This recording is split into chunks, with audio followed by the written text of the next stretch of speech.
Hi, everyone. Thank you for joining us today. I hope that you are having a good day. And if you're already halfway through your day, I hope that your day is going to plan. If it is the end of the day, I hope that you're able to enjoy as you unwind and we have a chat, regardless of how your day is gone. Today, we're going to go on a journey, and in this journey, we're going to be the driver. At the end of it, we'll get to have a better understanding of how we are approaching our lives, and potentially consider if there is a room change, and if so, what is it that we can do as the drivers.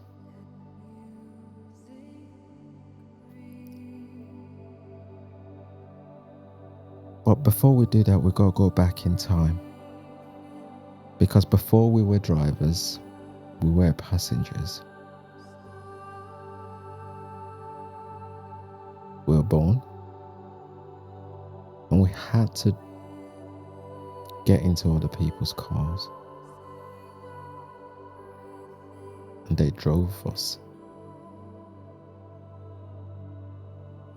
And the way in which they drove, without us realizing, we're going to be fundamental in the way our lives were shaped. But we had no idea at this time, because we came as a blank canvas. We got in. Let's remember that we had no say, firstly, on where we're going to be landing. So we landed from decisions that were made by people without our consent.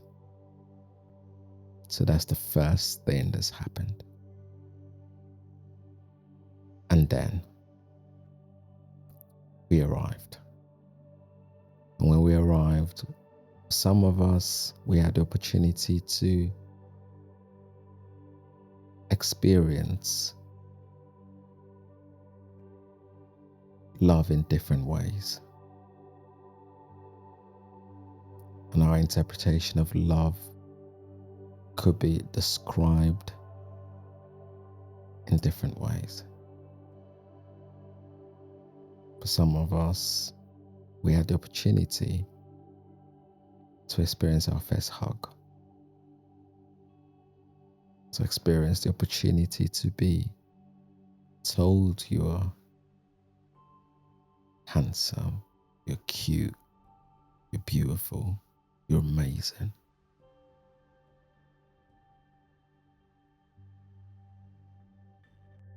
But unfortunately for others,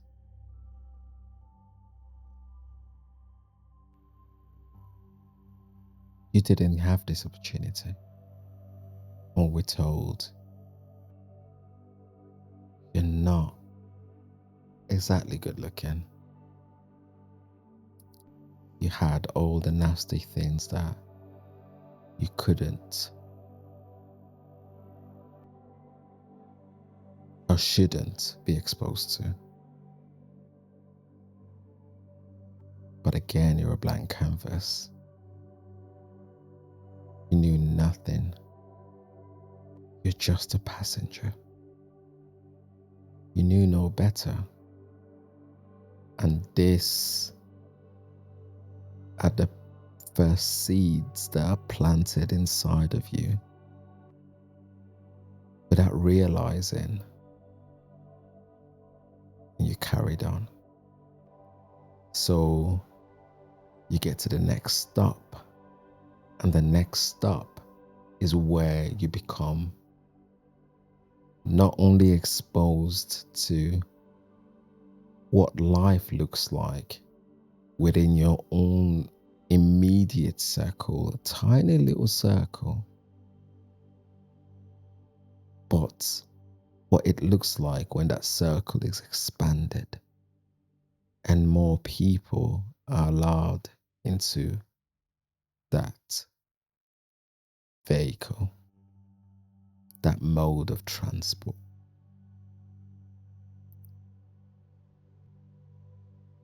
You get exposed to a new set of people, and this set of people are people that have got different experiences to yours, and somehow you all need to come together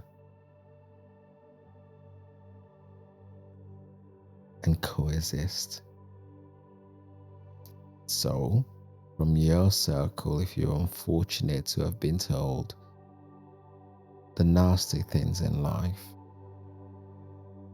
you take this way of communicating into this circle, and you are surprised when people don't respond in the way that they should respond, because surely this is okay to talk like this, to behave in a way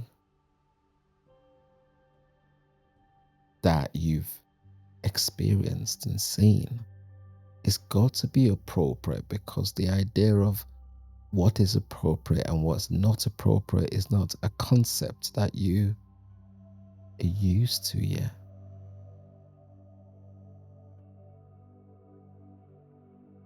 During this moment, you experience a second setback, which is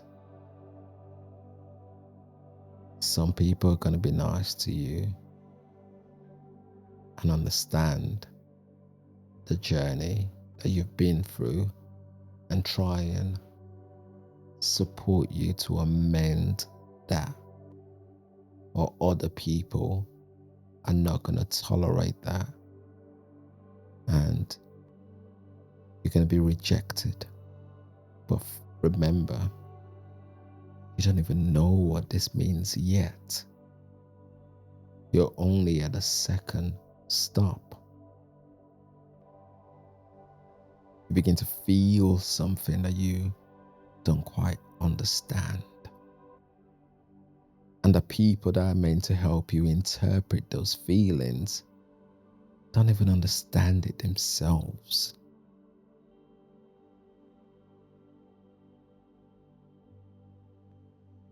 But you're only at the second stop, right? Going to your third stop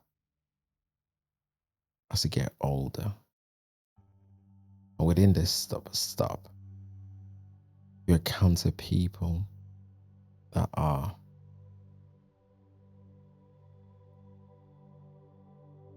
their own experiences have allowed them to develop a better understanding of what is considered appropriate and what isn't. Because fortunately enough, that's something that has been drilled into them from a very young age. That idea of tolerance and patience, the idea of treating people the way you want to be treated, the idea of being genuine and nice. Something sometimes not everyone has had the privilege to gain that knowledge.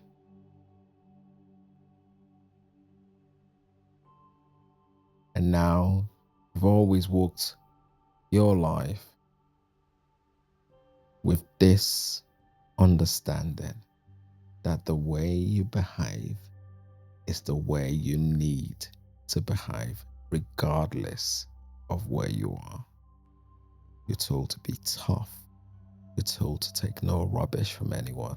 You're told men don't cry. You're told women are there to serve.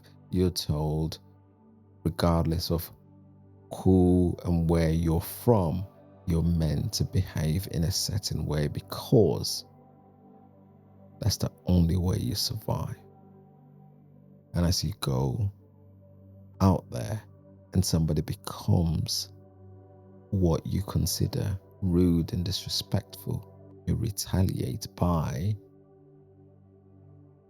trying to shut them down rather than listen.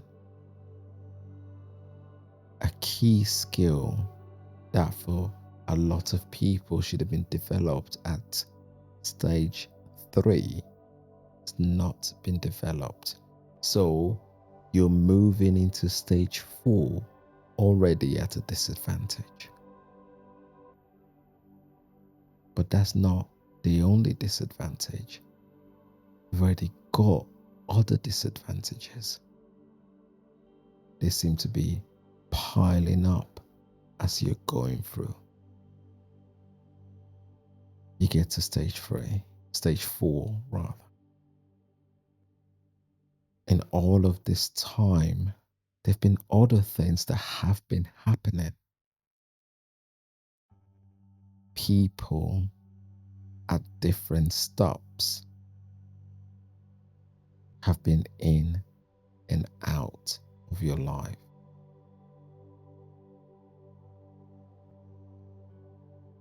The midwife that was amazing to your parents is gone. The first teacher that helped to identify where you were struggling is left. There's been a new teacher. Maybe mom or dad has struggled with somebody who was important to them no longer being around. And these people that are in and out, we don't really consider the role that they're playing until later on. So we go through the stages and continue driving until the point where we graduate and become our own drivers. But let's remember, we haven't got to this stage being fully equipped with all of the tools. But we're now expected to direct and drive, navigate the traffic. We're expected not to make mistakes because you're the driver now and you've had all of this time learning how to drive. Or should have been. But that's not relevant anymore because you are in charge.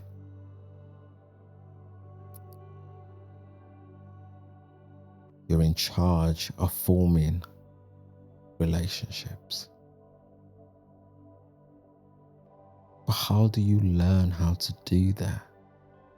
It doesn't matter. Then it fails and you experience the biggest heartache in your life. And you retreat to that experience you had back in time where you were told, you're not good enough. You're not handsome enough. You're not special enough. You're terrible at communicating. These are the things that go through your mind.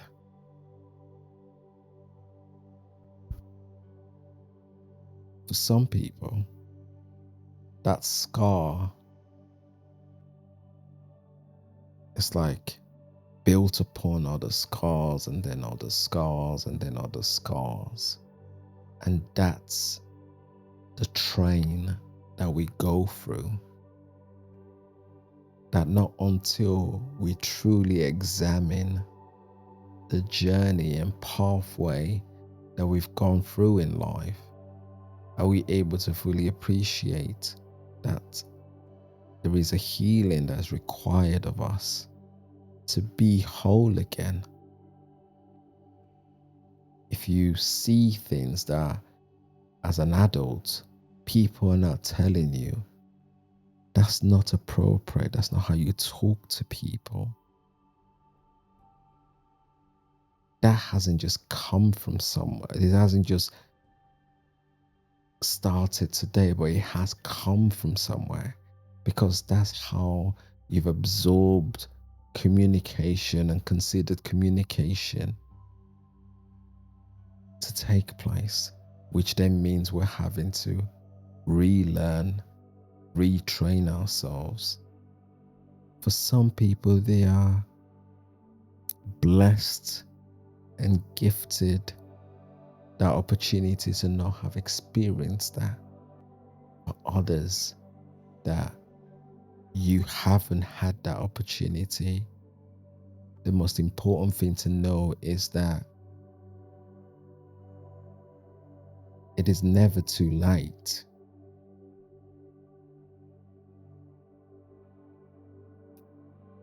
And our experiences, good or bad, helps us and prepares us for where we are today. For example, if you've been unfortunate enough to reside in a home where neglect and hunger has been your experience, you're able to have built resilience, which is unfortunate, but now recognize things and are able to be aware of these tools or these things a lot quicker than somebody else that hasn't experienced that. You're able to pick up on telltale signs. That doesn't mean that the experience was deserving, but that experience has equipped us to be able to lend a hand and a voice or an ear where there is a need.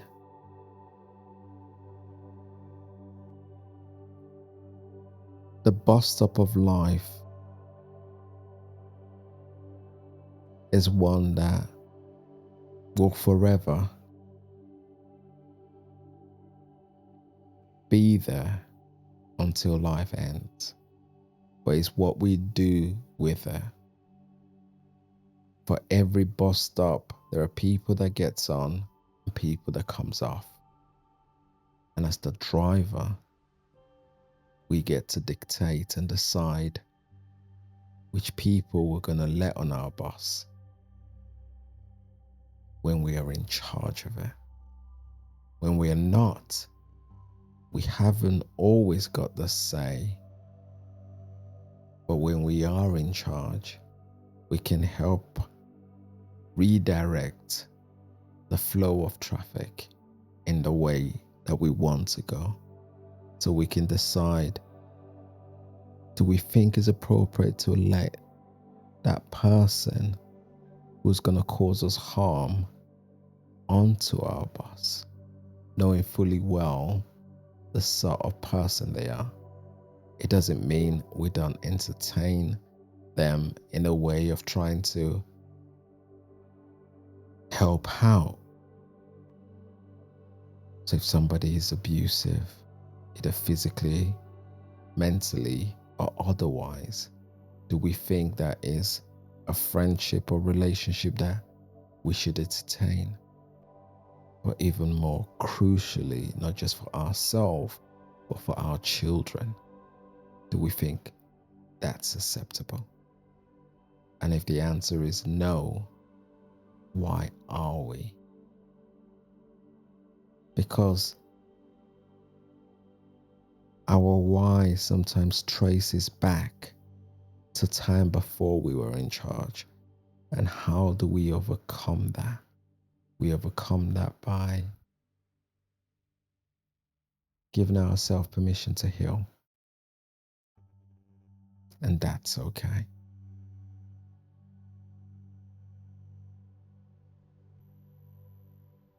When we're in charge of the driver's seat, or when we're in the driver's seat, it is okay to say, you know what? I haven't quite got this yet. It is okay to say, you know what? I'm just going to drive slowly for the time being because I'm not comfortable with the pace in which people are getting in and out.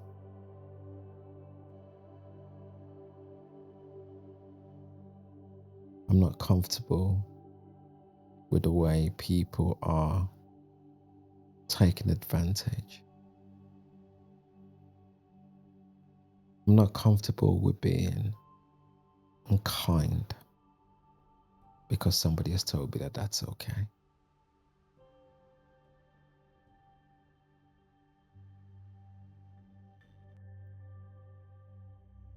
The bus stop of life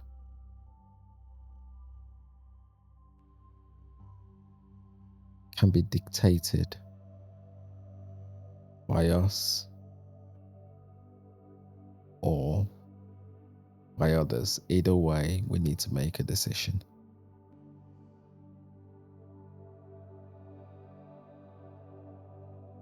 What are you deciding in yours? Nobody's got all the answers. We all learning and trying to understand as we go along this journey. What's your learning? And how do you think that has helped you, that you could share with other people? Because this thing called life is something that everybody learns, and unless we're able to kind of share with one another and we can pick out the good bits from the experiences that we've had,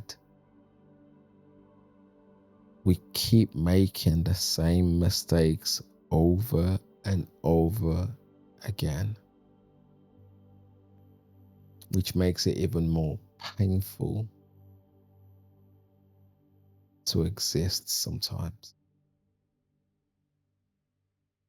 when it shouldn't be. Let me know what you think in the comment section below. If you like what we're all about, please like, subscribe, and join our community. And until next time, it has been Kings. Peace. Bye for now.